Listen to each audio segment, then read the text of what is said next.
WMF Peak 50, getting started.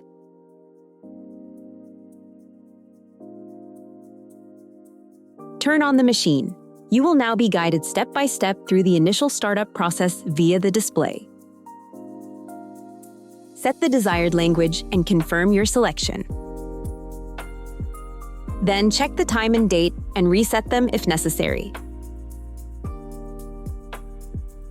Now set an initial PIN. The machine cannot be started without this number. You can assign the PIN yourself, but you must remember it well.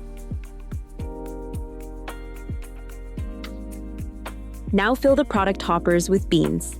Depending on the configuration, also fill the powder hopper with the appropriate powder.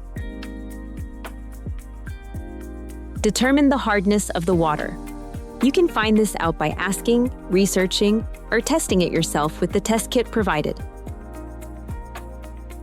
If a water filter is required, confirm this on the machine. Now remove the water tank from the machine.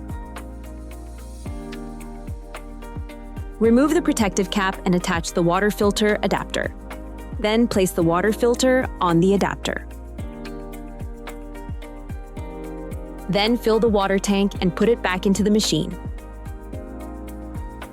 When using the milk system, remove the plug and clean adapter from the hot water spout and attach it to the milk container. Make sure that the milk hose does not kink. The machine will now restart and will be ready for use immediately.